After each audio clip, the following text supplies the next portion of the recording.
Go ahead. First of all, I want to thank you, Gary, for taking this time to let me interview you for a little bit. And I want to congratulate you for being on the New York Times bestseller. Thank you. Really? I mean, earlier when I saw you, that was exciting. Yeah. What I want to talk to you about, Gary, is something that really resonated with me earlier today when you spoke.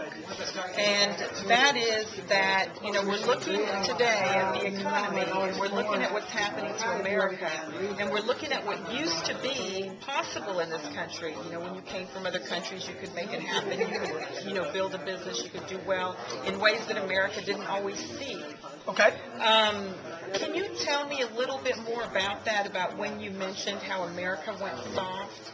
Well, I think that I was quite surprised by last fall's, when the economy kind of took a hit and the markets took a hit, how petrified and how not willing people were to work through it.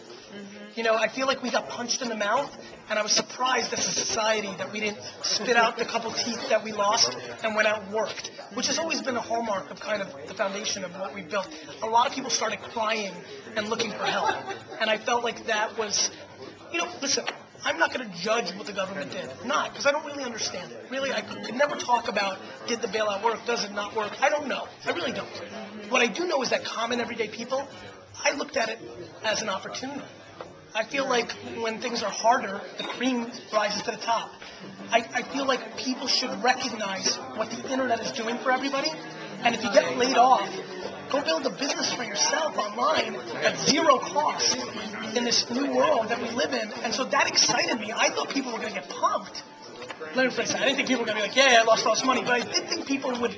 I remember when it started happening, I'm like, oh, people are going to figure out what's going on Facebook and Twitter and Tumblr and realize, oh my God, I've got this free time on my hand. Let me do my thing. I wasn't that happy being a corporate lawyer anyway or a banker.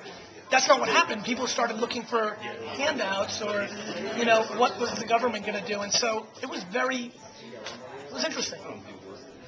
And the reason I wanted to do this video is because I'm impassioned about empowering America and people globally to take control of their personal finances. Because I grew up in South America, and Brazil was a blast. I loved it, and became very enculturized there. But in Argentina, I saw the bombing and the terrorism and the taking and freezing people's banks, and I, you could, tell me that wouldn't happen here, even though I fear because of where I grew up. However, I think the media is so much more powerful here to offset that.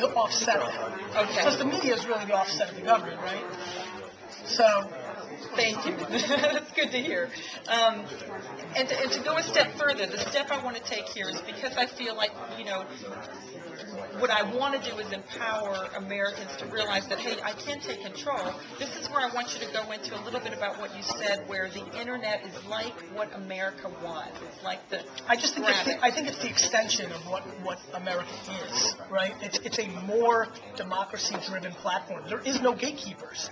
If you create content and you want customers, you create it through a flip cam like this, you distribute it, and you're more than welcome to go to Facebook and Twitter and blogs and forums, communicate with people, and they can see your product. The fact that there's no executive producer who just said, cut, I didn't like the way your hair was over your eye, this is real stuff. Or that you would have not even gotten to that point because, of some reason that gatekeeper, that editor in that newspaper, the publisher of books, people couldn't do that. Now we can all go direct to consumer. That's democracy at its fullest. That excites me quite a bit. Well, good. Thank you, Gary. You're welcome. I really, really appreciate that. And I want you to take this information, and I want you to know that you can take control of your own future and your own life and not let any government control you. Globally, locally, I don't care. Don't let any business people. Well, or business people, and yeah, it gets pretty micro. It's not just the government. There's a lot of gatekeepers. Or Sally, the editor at large at Gourmet Magazine, who didn't think that your writing about gourmet food was good enough. Actually, my dad was back. Wow. Thank you. I really do appreciate it. My pleasure. Good question.